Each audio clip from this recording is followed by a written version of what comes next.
नमस्ते। कक्षा 12वीं हिंदी इकाई 11वीं पद्य जो बीत गई सो बात गई। कवि है हरिवंश राय बच्चन और साहित्य प्रकार है कविता। दोस्तों, आगे के 3 भाग में हमने इस कविता को पढ़ा, उनका भावार्थ समझा और साथ ही साथ यहाँ प्रस्तुत कविता के 2 प्रतीकों के माध्यम से कवि ने जो संदेश दिए हैं, बीती हुई दुखद घटनाओं को भूलने का, उसकी स्पष्टता हमने अगले भाग में की। कवि यहाँ पर जीवन में जो आई गई बात हो गई है, जीवन में जो प्रिय पात्र है उसकी मृत्यु हो गई है, वह चला गया है, तो उसके दुख को याद करके दुखी न होने के लिए हमें समझा रहे हैं, हमें प्रेरणा प्रदान कर रहे हैं। और कवि प्रकृति के माध्यम से उसका रूपक लेकर भी हमें यह समझाते हैं, और इसके लिए हमें 2 बातों को स्पष्ट किया था। कवि ने पहला रूपक तारे और आसमान का दिया कि कवि ने कहा कि मैं मानता हूं कि कोई व्यक्ति तुम्हारे जीवन में तारे की भांति चमक रहा था, अर्थात उसका तुम्हारे जीवन में बहुत महत्व था और तारे की तरह वह चमक रहा था, लेकिन वह तारा अगर टूट गया, डूब गया तो डूब ही गया, वह फिर से मिलने वाला नहीं।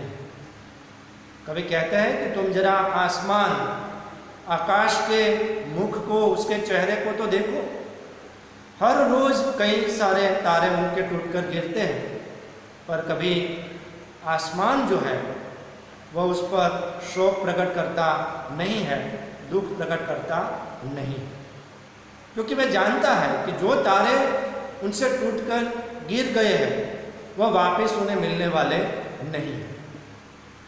फिर हमें दूसरा रूपक भी समझा, कवि ने प्रकृति का दूसरा रूपक हमें दिया और उसके माध्यम से हमें समझाना चाहा।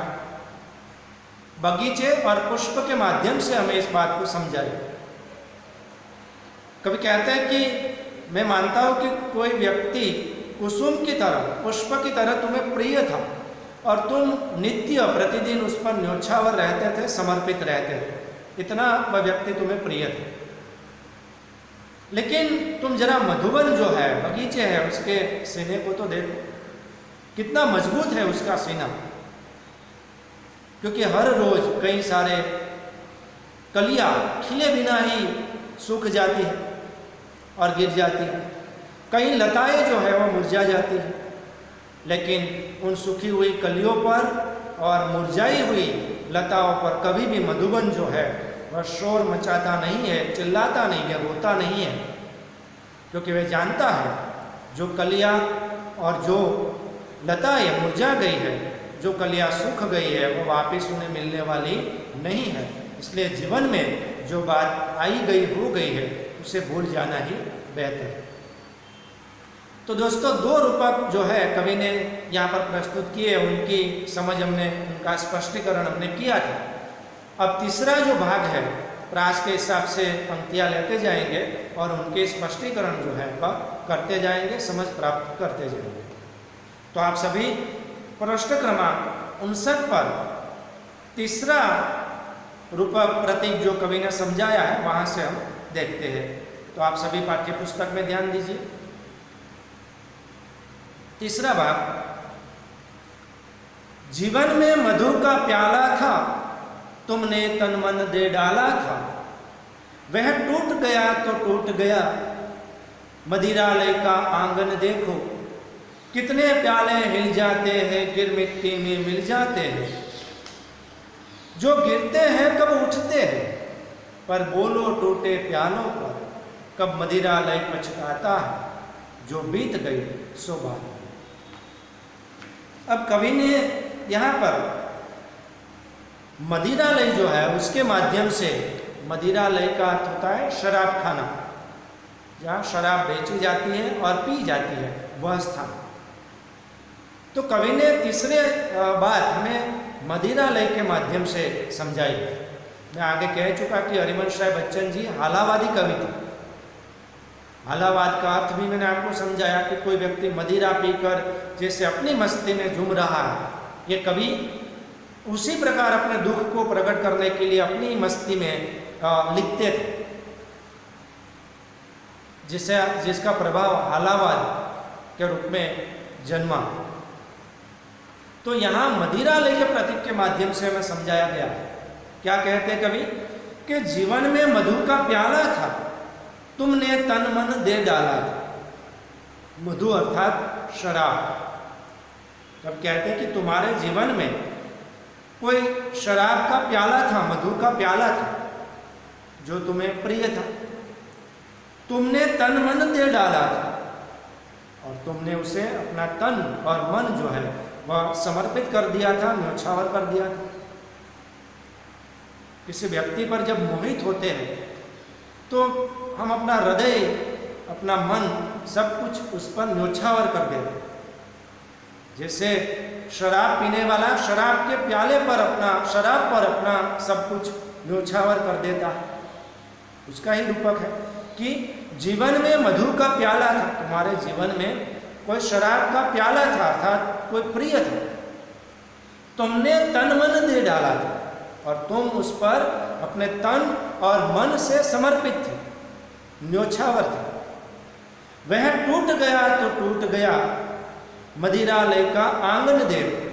मदिरालय शराब खाना, आंगन, प्रांगण, कि वह टूट गया तो टूट गया, अर्थात वह मधु का प्याला अगर टूट गया है तो टूट ही गया, अर्थात उसकी मृत्यु हो गई है तो मृत्यु हो ही गई है, वह फिर से जीवित होने वाला नहीं है।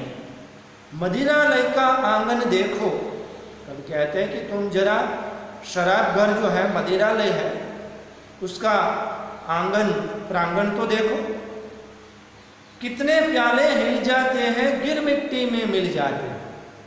उस मदिरालय में हर रोज कितने ही प्याले हिलते हैं और हिलते ही नीचे गिर जाते हैं और गिरकर टूटते हैं, फिर मिट्टी में मिल जाते हैं, क्योंकि टूटा हुआ प्याला तो फिर जुड़ने वाला है नहीं। मिट्टी का बना हुआ वो प्याला हिलता है और गिरता है और गिरकर टूट जाता है, चकनाचूर हो जाता है। मदिरालय का आंगन देखो, कितने प्याले हिल जाते हैं, गिर मिट्टी में मिल जाते हैं।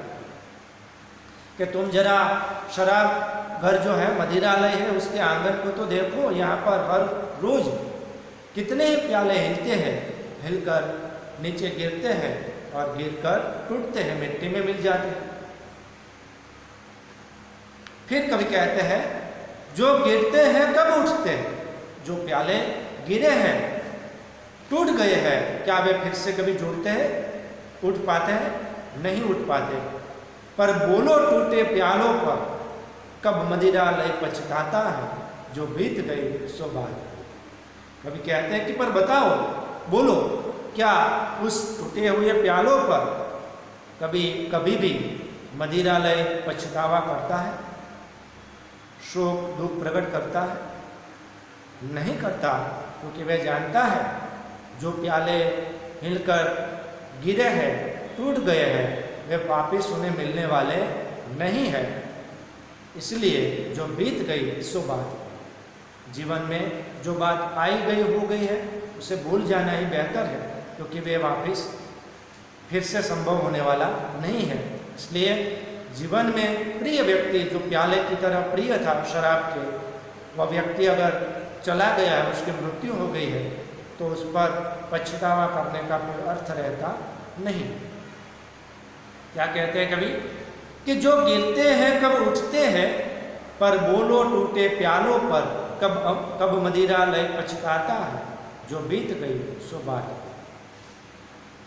कि जो प्याले गिरे हैं, क्या वे फिर से कभी उठते हैं, अर्थात जुड़ पाते हैं? पर बताओ, क्या उन टूटे हुए प्यालों पर कभी भी मदिरालय पछतावा करता है, शोक प्रकट करता है, दुख प्रकट करता है?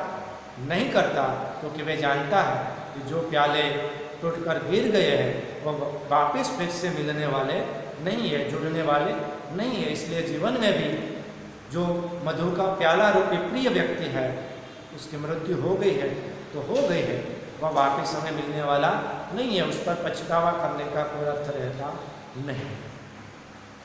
दोस्तों, तीसरा रूपक एक बार फिर से मैं आपको समझाता हूँ। जीवन में मधु का प्याला था, तुमने तन मन दे डाला था, वह टूट गया तो टूट गया।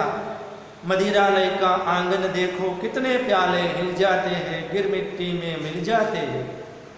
जो गिरते हैं कब उठते हैं, पर बोलो टूटे प्यालों पर कब मदिरालय पछताता है। जो बीत गई सो बात है। कवि कहते हैं कि तुम्हारे जीवन में कोई मधु प्याले की तरफ प्रिय व्यक्ति था और तुमने उस पर अपना तन और मन समर्पित कर दिया था, तुम उस पर न्योछावर थे।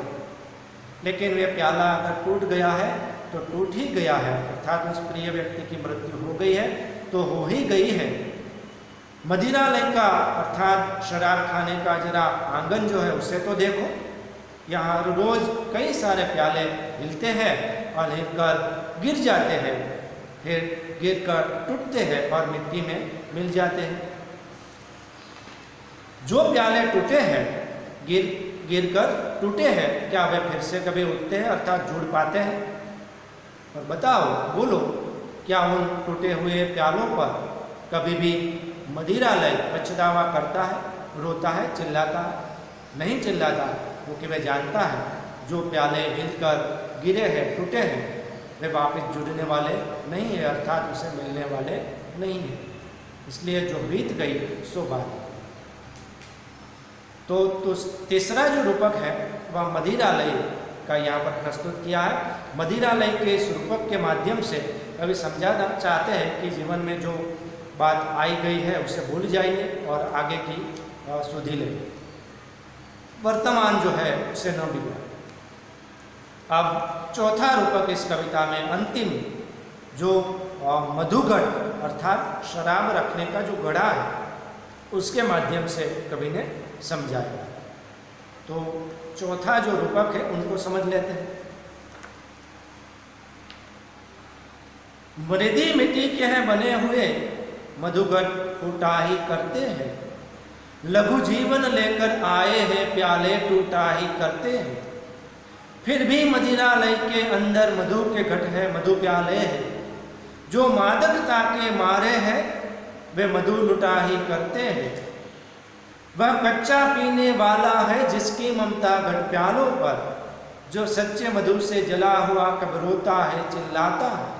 जो बीत गई सो बात गई। मृदु मिट्टी के हैं बने हुए। मृदु का अर्थ होता है कोमल। मधुघट इसका अर्थ होता है शराब रखने का घड़ा। लघु यानी कि थोड़ा सा। कभी कहते हैं मृदी मिट्टी के हैं बने हुए, मधुघट फूटा ही करते हैं। कोई चीज कोमल मिट्टी से बनी है तो स्वाभाविक है कि वह टूटने ही वाली है, फूटने ही वाली है। यहाँ पर एक बात स्पष्ट है कि कवि ने मधुघट को मनुष्य जीवन का प्रतीक माना। जैसे शराब रखने का घड़ा कोमल मिट्टी से बना है, मनुष्य का शरीर भी मिट्टी से ही निर्मित है। तो मधुघट का फूटना स्वाभाविक है, वैसे ही मनुष्य के शरीर का मिटना भी स्वाभाविक है, क्योंकि वह मिट्टी से बना है। इसलिए कवि ने मधुघट को जीवन का प्रतीक माना इस कविता में। तो उसी बात का अंतिम इस रूपक में समझाया है। मृदी मिट्टी के हैं बने हुए, मधुघट फूटा ही करते हैं। कवि कहते हैं कि शराब रखने के घड़े कोमल मिट्टी के बने हुए हैं तो वे फूटने ही वाले हैं। लघु जीवन लेकर आए हैं, प्याले टूटा ही करते हैं। लघु थोड़ा सा, जो प्याले थोड़ा सा जीवन लेकर आए हैं वह तो टूटने ही वाले हैं। इसका अर्थ है कि जिसकी जीवन आयु ही कम है वह कम आयु में ही मृत्यु उसकी होने वाली है। जो पूरा जीवन नहीं जी पाने वाले हैं उसकी आयुष्य ही ईश्वर ने कम दी है, तो उसकी मृत्यु का समय में होने ही वाली है। समय आए इनसे पहले उनका जाना स्वाभाविक है। और वो बात उन्होंने मधुघट के माध्यम से समझाई कि जो प्याले, जो मधुघट थोड़ा सा समय रहने वाले हैं वे तो टूटने ही वाले हैं, मिटने ही वाले हैं। मृदि मिट्टी के हैं बने हुए मधुघट फूटा ही करते हैं, लघु जीवन लेकर आए हैं प्याले टूटा ही करते हैं। कभी कहते हैं कि जो मधुघट शराब रखने के घड़े कोमल मिट्टी के बने हुए हैं वह तो फूटने ही वाले हैं, टूटने ही वाले हैं। जो थोड़ा सा जीवन, लघु जीवन लेकर आए हैं वह प्याले जो है वह किसी भी प्रकार से टूटने ही वाले हैं। अर्थात जिसकी कम उम्र है, जो थोड़ी उम्र लेकर जीवन जीने के लिए आए हैं उनकी मृत्यु होने ही वाली है। फिर भी मदिरालय के अंदर मधु के घट है मधु प्याले। कभी कहते हैं कि प्याले तो हर रोज टूटते हैं, मधुघट भी हर रोज टूटते हैं क्योंकि मिट्टी के बने हैं। उसके बावजूद भी फिर भी मदिरालय के अंदर, उसके बावजूद भी मदिरालय के अंदर मधु के घट है मधु प्याले। शराब रखने के घड़े उपस्थित है और शराब पीने के प्याले भी है। हर रोज कई सारे प्याले और मधुघट टूटते रहते हैं, मिट्टी के बने हुए हैं, लेकिन शराब घर में वे खत्म नहीं हो जाते। उसके अंदर अभी भी फिर भी मधुघट और मधु प्याले विद्यमान है। अर्थात किसी एक की मृत्यु हो जाने से संसार नष्ट नहीं हो जाता। यहाँ पर हर रोज नए लोग जन्म लेते हैं और जीवन वैसे ही चलता है।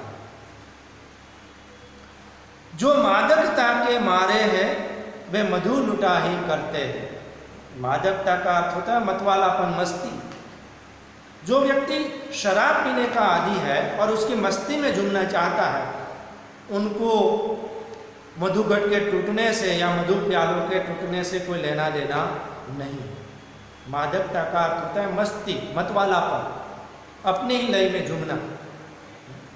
कभी कहते हैं कि जो मादकता के मारे हैं वे मधु लुटा ही करते हैं। जिसको शराब की मस्ती से लेना देना है वह किसी भी प्रकार से उसका जो आनंद है वह लूट ही लिया करते हैं। वह कच्चा पीने वाला है जिसकी ममता घट प्यालों पर। कभी कहते हैं कि वह तो कच्चा पीने वाला अर्थात नौसिखिया, नया नया शराब पीने वाला जो है वह ममता, प्रेम, ममत्व, वह कच्चा पीने वाला है जिसकी ममता घट प्यालों पर। कभी कहते हैं कि वह तो कच्चा पीने वाला है, शराब पीने वाला, नौसिखिया शराब पीने वाला है जिसकी ममता, जिसका प्रेम शराब पर नहीं बल्कि उसके मधुघट और उसके प्यालों पर होती है कि कई बार टूटकर गिर न जाए। उसे दुख होता है, पीड़ा होती है। तो वह पीड़ा कौन प्रकट करता है? जो नया नया शराब पीने वाला है, सीखने वाला है वह। जबकि जो पक्का शराब पीने वाला है वह तो किसी भी प्रकार से अपनी मस्ती में शराब पीकर झूम लेता है, आनंद प्राप्त कर ही लेता है। वह कच्चा पीने वाला है जिसकी ममता घट प्यालों पर, जो सच्चे मधु से जला हुआ कब रोता है चिल्लाता है। सच्चे मधु से जला हुआ अर्थात जो सच्चा पक्की तरह से शराब पीने वाला, हर रोज शराब का सेवन करता है, ऐसा व्यक्ति, कि जो व्यक्ति हर रोज पक्का शराब पीने वाला है वह तो कभी भी रोता नहीं है और न ही चिल्लाता है। वह मधुघट के टूटने पर, प्यालों के टूटने पर न रोता है न ही चिल्लाता है, क्योंकि वह जानता है जो बीत गई सो बात। अर्थात वह मधुघट और मधु प्याले टूट गए हैं तो टूट गए हैं, उनसे कोई लेना देना नहीं है। वह तो शराब पीकर अपनी मस्ती में मतवाला रहता है। जो बात बीत गई है वह आई गई हो गई है, उन दुखद परिस्थितियों को, घटनाओं को भूल जाना ही बेहतर है। दोस्तों, चौथे रूपक को एक बार फिर से समझते हैं। मृदि मिट्टी के हैं बने हुए, मधुघट फूटा ही करते हैं। लघु जीवन लेकर आए हैं, प्याले टूटा ही करते हैं। फिर भी मदिरालय के अंदर मधु के घट है, मधु प्याले हैं। जो मादकता के मारे हैं, वे मधु लुटा ही करते हैं। वह कच्चा पीने वाला है, जिसकी ममता घट प्यालों पर। जो सच्चे मधु से जला हुआ, कब रोता है चिल्लाता। जो बीत गई सो बात। कवि कहते हैं कि मधुघट, शराब रखने के घड़े कोमल मिट्टी के बने हुए हैं, तो उसका फूटना स्वाभाविक है, वह तो फूटते ही रहते हैं। जो प्याले थोड़ा सा जीवन लेकर आए हैं, वे टूटने ही वाले हैं। उसके बावजूद भी मदिरालय के मधुघट और मधु प्याले विद्यमान है, हमेशा रहने ही वाले हैं। जिसको शराब की मस्ती से, मतवालेपन से मतलब है, वह तो शराब का आनंद ही लूटा करता है। वह तो नौ शिक्षा पीने वाला है, जिसकी ममता, जिसका प्रेम, ममत्व मधु के घट, शराब के घड़े और उनके प्यालों के टूटने पर होती है। उनको उसका पछतावा होता है, नौ शिक्षा जो है उसे। जबकि जो सच्चे मधु से जला हुआ है, जिसको शराब के आनंद से ही मतलब है, वह तो कभी भी न रोता है न चिल्लाता है, क्योंकि वह जानता है कि जो मधुघट और मधु प्याले टूट गए हैं, वे फिर से वापस जुड़ने वाले नहीं है। इसलिए वह तो अपनी शराब में पीकर मस्ती में, आनंद में मस्त रहता है। इसलिए जो बीत गई सो बात है। जीवन में जो बात चली गई है, वह आई गई हो गई है, उसे भूल जाना ही बेहतर है। तो दोस्तों, इन चारों बातों का यहाँ पर हमने स्पष्टीकरण कर दिया। पहली बात तारे और आसमान के माध्यम से समझी। फिर हमने कुसुम और मधुबन, पुष्प और बगीचे के माध्यम से समझा। फिर हमने मधुघट के माध्यम से बात को समझा, और साथ ही साथ मदिरालय और शराब के प्याले जो हैं, उनके माध्यम से इस बात को समझने की कोशिश की कि जीवन में जो बात चली गई है, उसे भूल जाना ही बेहतर है। तो मुझे लगता है कि ये कविता आपकी समझ में आ गई होगी। यहाँ पर हम 11वां जो पद्य है, उसकी पूर्णाहुति करते हैं। धन्यवाद।